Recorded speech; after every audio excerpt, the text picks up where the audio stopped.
बिल्कुल। और अब आगे बढ़ते हैं और अब कुछ ऐसी खेल की भी बात कर लेते हैं जो खेल के साथ साथ एक जंग का सा माहौल होता है। कभी आपने शूटिंग की है राइफल्स के साथ, पिस्टल्स के देखी साथ? है, की नहीं है। अच्छा, वैसे ये एक बड़ा अच्छा एक्सपीरियंस आपको ज़रूर करना चाहिए। आज हम इसी बारे में आपको बताने जा रहे हैं। पहली national F class open championship में गोल्ड मेडल अपने नाम करने वाले शफी इमरान आज दुनिया बोल है के मेहमान बनेंगे। इस वक्त शाफे इमरान हमारे साथ मौजूद हैं। शाफे, बहुत बहुत मुबारक हो आपको, बहुत शुक्रिया आपके वक्त का। कैसा रहा आपका ये मुकाबला?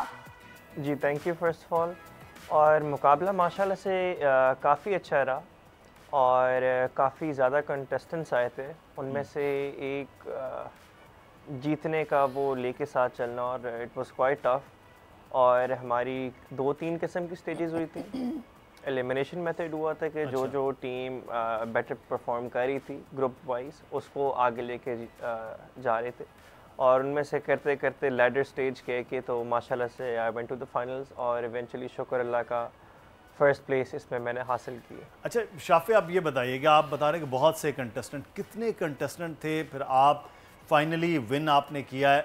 फिर पाकिस्तान में जो ख़ास तौर पर पूरे क्लब्स हैं जिसमें पाकिस्तान आर्मी के मुख्तलिफ, चाहे वो नेवी हो, एयरफोर्स हो, पाकिस्तान आर्मी हो, उसके अपने लोग होते हैं, क्योंकि ये एक स्पोर्ट्स है।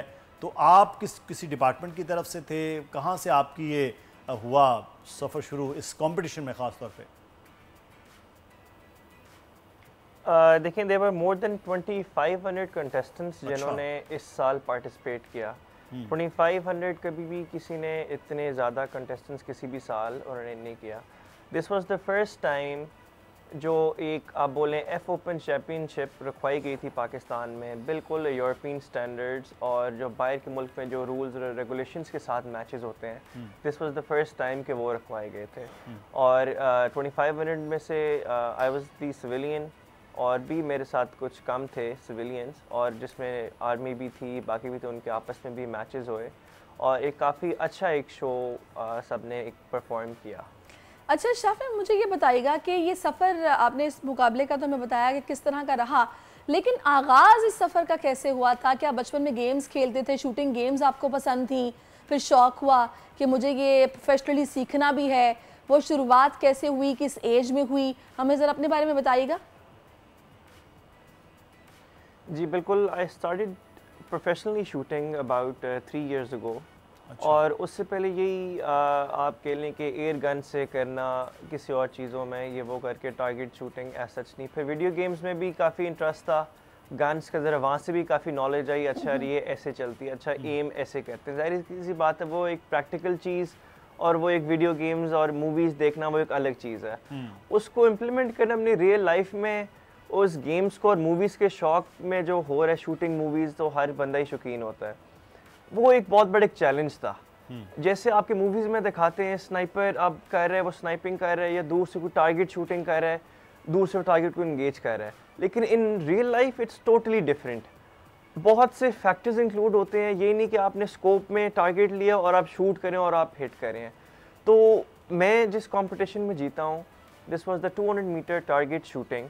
अच्छा, जो कि आप कह लें सबसे माना जाना वर्ल्ड वाइड और सबसे मुश्किल डिसिप्लिन कहा जाता है। अच्छा। अब मैं आपको थोड़ा सा ये भी एक्सप्लेन कर देता हूँ। आपकी जो बुलेट होता है, that's 22 LR, 22 long rifle bullet कहा जाता है। इट्स टारगेट बुलेट जो आपके ओलंपिक्स में भी यूज़ होता है, और काफ़ी matches all around the world में ये टारगेट बुलेट यूज़ होता है। और 200 मीटर आपकी रेंज होती है। अब बहुत से फैक्टर्स होते हैं, जैसे कि विंड होगी, ग्रेविटेशनल फोर्स होगी, आपकी ह्यूमिडिटी लेवल, आपकी वो काफ़ी एक साइंस है जो इन्वॉल्व होती है आपकी शूटिंग में। ये चीज़ें जब मैंने शुरू की तो मुझे बिल्कुल नहीं पता था। This is what comes with your experience आपके लिए। तो उसको साथ लेके चलना, years and years of practice करके और फर्स्ट पोजीशन हासिल करना इतने ज़्यादा कॉन्टेस्टेंट्स में, आप सोचें it was a very big challenge for me. अच्छा, अब शाफी, ये तो आप कह रहे हैं ना कि इसकी प्रैक्टिस बहुत साल की, क्या कुछ पाकिस्तान में अलग से क्लब हैं जहाँ पे सिविलियन कर सकते हैं? क्योंकि बाकी को फोर्सेस के पास तो बाकायदा एक पूरा प्लान है, मैकेनिज्म है, उनके अपने स्पोर्ट्स के ज़रिए ये चीज़ें होती हैं। सिविलियंस किस तरह से ये करते हैं, आपने कैसे किया है? क्योंकि शौक भी खासा महंगा है। बिल्कुल आप सही कह रही हैं। सिविलियंस को काफ़ी नैरो डाउन हैं टू बी ऑनेस्ट, फोर्सेस और उनको तो आप कह लें कि सारा दिन ही उनका ये एक है, पैशन भी कह लें, उनका एक काम भी है, उनका एक ड्यूटी भी आप कह लें। फॉर सिविलियंस हमारा बहुत लिमिटेशंस आ जाती हैं, the amount of equipment that we can have and get access to them. और आपने जैसे बिल्कुल सही कहा कि इट्स वेरी एक्सपेंसिव। ये when someone is getting into, उसने सोचना उसको पड़ेगा 2-3 बार कि this is a very expensive sport, आप ये रियलाइज़ नहीं करते। आपका इक्विपमेंट पूरा करना, इट्स नॉट जस्ट कि आपने राइफल पकड़ी और जाके आप लेट गए।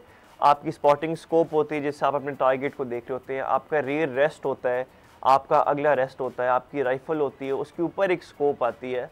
तो all of this equipment frankly speaking cost you around 1.5 to 2 million rupees, ये आप जो आपका इक्विपमेंट है।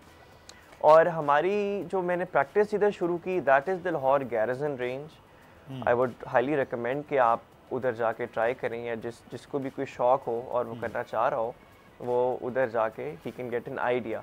तो लाहौर गैरिसन में I would like to give them a shout out as well. उन्होंने काफ़ी मेरी हेल्प की और काफ़ी सिविलियंस भी उधर जाके ये फैसिलिटी को अवेल कर सकते हैं। तो शाफे क्या इंटरेस्ट है नौजवानों में इस खेल को लेकर?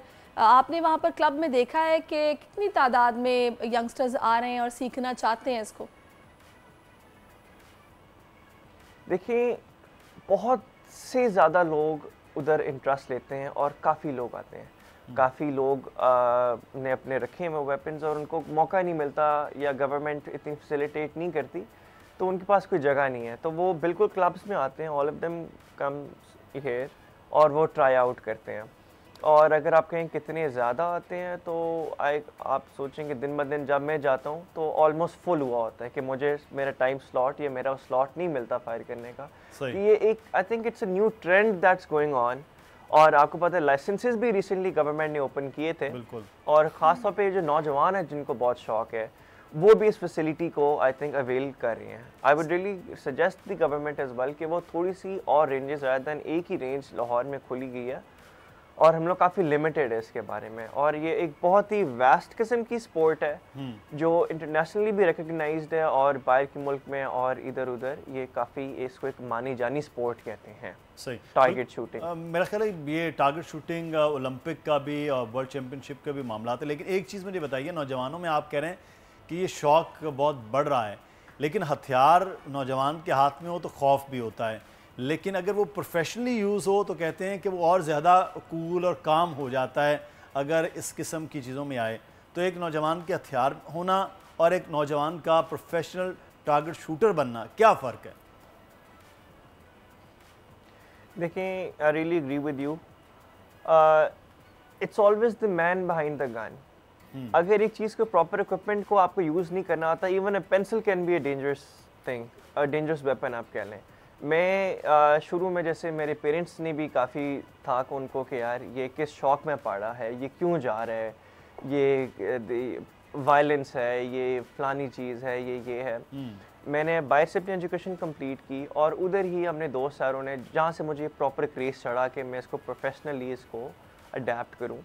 आई वाज इन कनाडा और उधर मैंने स्कीट शूटिंग ट्राई की फ़र्स्ट टाइम, उधर के एक लोकल क्लब में जाके, और that is when I decided अच्छा नहीं, this is something I can pursue और ये करनी चाहिए, and it is a very good sport. It's a hobby आप कह लें। कुछ लोगों को क्रिकेट होते हैं, कुछ लोगों को गोल्फ का होता है, कुछ लोगों को फुटबॉल का होता है। ये एक स्पोर्ट है जो इंटरनेशनली काफ़ी हद तक रिकग्नाइज्ड है, और इसको बिल्कुल लेके स्पेशली नौजवानों को they should get introduced to this sport. खाली क्रिकेट और फुटबॉल और बाकी छोटी मोटी स्पोर्ट्स के महदूद ना रहें। ये एक वास्ट फील्ड है जिसमें आपकी काफ़ी ज़्यादा आ जाती हैं। टारगेट शूटिंग है, आपकी क्ले शूटिंग है, जिधर आपकी क्ले जाती है और आप उसको टारगेट करके करते हैं। आपकी फिर ओलंपिक्स में काफ़ी ज़्यादा ये स्पोर्ट्स है, तो ये बात है। सही। अच्छा, तो शाफे मुझे ये बताइएगा, अब नेक्स्ट आपका प्लान क्या है, क्या तैयारी चल रही है, कौन सा इवेंट आ रहा है और कब आप इंटरनेशनली पाकिस्तान को रिप्रेजेंट करने जा रहे हैं?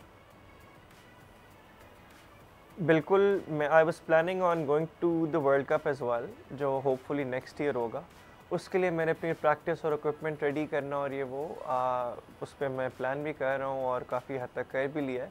तो होपफुली इससे बढ़ के आई वुडंट बी, मतलब कि इससे बढ़ के एक प्राउड मोमेंट नहीं होगा कि आप अपनी कंट्री पाकिस्तान को रिप्रेजेंट कर रहे हो इंटरनेशनल इवेंट पे, जिधर आपको रिकग्नाइज़ करेंगे लोग कि अच्छा पाकिस्तान जैसा मुल्क भी हिस्सा ले रहा है और एक अच्छा कंपटीशन दे रहा है। एंड आई थिंक कि हम सब में काफ़ी टैलेंट है हमारी रेंजेस में, या कोई मेरे fellow colleagues are all very very good shooters.